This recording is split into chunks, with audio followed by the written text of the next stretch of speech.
अब 5 ऋचा वाले 40वें सूक्त का प्रारंभ किया जाता है। उसके प्रथम मंत्र में राजा को क्या करना चाहिए इस विषय को कहते हैं। भावार्थ: हे राजन, आप सोमलता आदि बड़ी औषधियों के रस का पान कर रोग रहित होकर सत्य और असत्य का निर्णय कर सब मित्रों की स्तुति करके विद्वानों की सभा में स्थित होकर और सत्य न्याय का प्रचार करके दीर्घ ब्रह्मचर्य से विद्या ग्रहण के लिए संपूर्ण बालिका और बालकों को प्रवृत्त करा के संपूर्ण प्रजाओं को अधिक अवस्था वाली करिए। अब विद्वानों को क्या खाना और क्या पीना चाहिए इस विषय को अगले मंत्र में कहते हैं। भावार्थ: इस मंत्र में वाचक् लुप्तोपमा अलंकार है।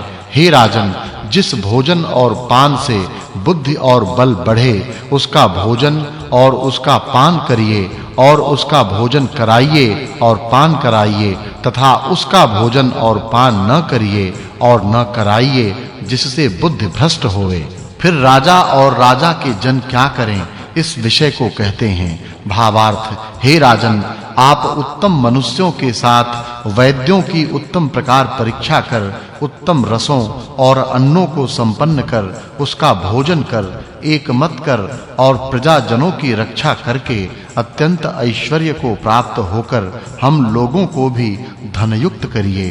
फिर राजा आदिकों को क्या करना चाहिए इस विषय को अगले मंत्र में कहते हैं। भावार्थ: हे विद्वान राजा आदि जनों, आप लोग विद्वानों के साथ मेल कर बुद्धि और बल के बढ़ाने वाले आहार और विहार को कर परस्पर विचार करके ब्रह्मचर्य आदि से अवस्था को बढ़ावें जिससे सब महाशय आप्त होवें। भावार्थ: हे राजन, आपको चाहिए कि सदा ही राज्य का उत्तम प्रकार रक्षण, सत्य का प्रचार और अपने सदृश सबका ज्ञान और ईश्वर के सदृश पक्षपात का त्याग करके महाशय धार्मिक श्रेष्ठ जनों के साथ प्रजा का पालन निरंतर करें। इस सूक्त में इंद्र, सोम, औषधि, राजा और प्रजा के कृत्य का वर्णन करने से इस सूक्त के अर्थ की इससे पूर्व सूक्त के अर्थ के साथ संगति जाननी चाहिए। यह 40वां सूक्त और 12वां वर्ग समाप्त हुआ। अब 5 ऋचा वाले 41वें सूक्त का प्रारंभ है। उसके प्रथम मंत्र में राजा को क्या करना चाहिए इस विषय को कहते हैं। भावार्थ: इस मंत्र में वाचक् लुप्तोपमा अलंकार है। हे राजन, प्रजाजनों से उत्तम गुणों के योग के कारण सबके सत्कार किए गए राज्य के पालन नामक व्यवहार को यथावत प्राप्त होइए और जैसे गौवें अपने बछड़े और स्थानों को प्राप्त होती हैं वैसे प्रजा के पालन के लिए विनय को प्राप्त होइए।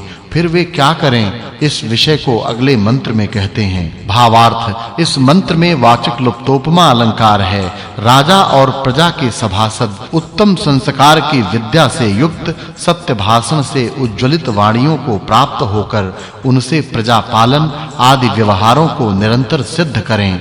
फिर वे किसके लिए क्या करें इस विषय को अगले मंत्र में कहते हैं।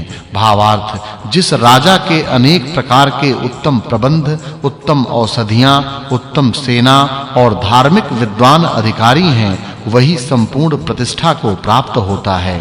फिर वह राजा क्या करे इस विषय को अगले मंत्र में कहते हैं। भावार्थ: जो राजा छोटे भी संग्राम के लिए बड़ी सामग्री को इकट्ठा करते हैं वे शत्रुओं को जीतते हुए संपूर्ण प्रजाओं को निरंतर सुखी करने के योग्य हैं। फिर वह कैसा क्या हुआ करे इस विषय को अगले मंत्र में कहते हैं। भावार्थ: जो राजा अपने ऐश्वर्य से संपूर्ण प्रजाओं की न्याय से रक्षा करता है वह प्रशंसित, अधिक अवस्था वाला और आनंद युक्त व आनंद कराने वाला भी होता है। इस सूक्त में इंद्र, राजा और सोम के रस का गुण वर्णन करने से इस सूक्त के अर्थ की इससे पूर्व सूक्त के अर्थ के साथ संगति जाननी चाहिए। यह 41वां सूक्त और 13वां वर्ग समाप्त हुआ। अब 4 ऋचा वाले 42वें सूक्त का आरंभ है। उसके प्रथम मंत्र में राजा और प्रजाजन परस्पर कैसा वर्ताव करें इस विषय को कहते हैं। भावार्थ: जो राजा विद्वानों के लिए संपूर्ण धन व सामर्थ्य को धारण करता है और जो विद्वान राजा आदि के हित के लिए प्रयत्न करते हैं वे सर्वदा उन्नत होते हैं।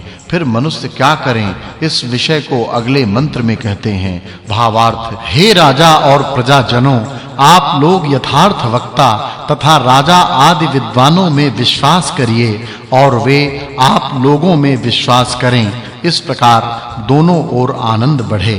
फिर परस्पर क्या करें इस विषय को अगले मंत्र में कहते हैं। भावार्थ जो उत्तम मनुष्यों का सत्कार करते हैं वे सबको श्रेष्ठ गुणों से शोभित करते हैं। फिर मनुष्यों को कैसा वर्ताव करना चाहिए इस विषय को अगले मंत्र में कहते हैं। भावार्थ जो विद्वान सबके लिए संपूर्ण उत्तम पदार्थों को समर्पित करते हैं और जितने सामर्थ्य का धारण करते हैं उतना सब ओरों से रक्षण के लिए करते हैं, उन सबको भाग्यशाली गिनना चाहिए। इस सूक्त में इंद्र, राजा, विद्वान और प्रजा के कृत्य का वर्णन करने से इस सूक्त के अर्थ की इससे पूर्व सूक्त के अर्थ के साथ संगति जाननी चाहिए। यह 42वां सूक्त और 14वां वर्ग समाप्त हुआ। अब 4 ऋचा वाले 43वें सूक्त का प्रारंभ है। उसके प्रथम मंत्र में मनुष्य क्या करें इस विषय को कहते हैं। भावार्थ इस मंत्र में वाचक् लुप्तोपमा अलंकार है। हे राजा आदि जनों, आप धार्मिक जनों को पीड़ा देने वाले मनुष्यों को यथावत दंड दीजिए और वैद्यक शास्त्र में कही हुई रीति से बड़ी औषधियों के रस को निकालकर उसका सेवन कर रोग रहित होकर संपूर्ण प्रजाओं को रोग रहित करिए। फिर राजा क्या करे इस विषय को अगले मंत्र में कहते हैं। भावार्थ हे विद्या युक्त राजन, आप वैसी ही औषधियों को प्रकट करिए जिनसे सबको सुख बढ़े। फिर मनुष्यों को क्या करना चाहिए इस विषय को अगले मंत्र में कहते हैं। भावार्थ हे विद्वानों, जिसके परमाणु मेघमंडल में भी वर्तमान हैं, औषधियों से उसका निर्माण वैद्यक रीति से कर और उसका सेवन करके रोग रहित होइए। फिर वे क्या करें इस विषय को कहते हैं। भावार्थ हे मनुष्यों, जिसके बल, बुद्धि और सुख बढ़े उसी रस और अन्न का निरंतर सेवन करो। इस सूक्त में इंद्र, सोम और विद्वान के गुण वर्णन करने से इस सूक्त के अर्थ की इससे पूर्व सूक्त के अर्थ के साथ संगति जाननी चाहिए। यह ऋग्वेद के 6ठे मंडल में तृतीय अनुवाक 43वां सूक्त और चौथे अष्टक में 7वें अध्याय में 15वां वर्ग समाप्त हुआ। अब 24 ऋचा वाले 44वें सूक्त का प्रारंभ है। उसके प्रथम मंत्र में राजा आदि को क्या करना चाहिए इस विषय को कहते हैं। भावार्थ हे राजा आदि जनों, आप लोगों को चाहिए कि अपने राज्य में बहुत धनाढ्य विद्वानों का सत्कार करके रक्षा करें जिससे निरंतर लक्ष्मी बढ़े। फिर मनुष्य क्या करें इस विषय को अगले मंत्र में कहते हैं। भावार्थ जो मनुष्य धन आदि ऐश्वर्यों से धर्म और विद्या की उन्नति करते हैं वे ही बहुत सुख और धन वाले होते हैं। फिर मनुष्यों को क्या करना चाहिए इस विषय को अगले मंत्र में कहते हैं। भावार्थ हे मनुष्यों, जिस पुरुषार्थ से विद्वान होकर युवा भी वृद्ध होते हैं उनको निरंतर संचित कीजिए अर्थात संग्रह कीजिए। फिर मनुष्यों को किसकी स्तुति करनी चाहिए इस विषय को अगले मंत्र में कहते हैं। भावार्थ हे मनुष्यों, आप लोगों को उसकी प्रशंसा करनी चाहिए जो नित्य न्यायकारी, सबको सहने वाला, महाशय, युद्ध आदि राजकर्मों में निपुण, दुष्टों का विदारक, दृढ़ उत्साही मनुष्य होवे। फिर मनुष्य को क्या करना चाहिए इस विषय को अगले मंत्र में कहते हैं। भावार्थ जो मनुष्य श्रेष्ठ गुण, कर्म और स्वभावों में वृद्धि को प्राप्त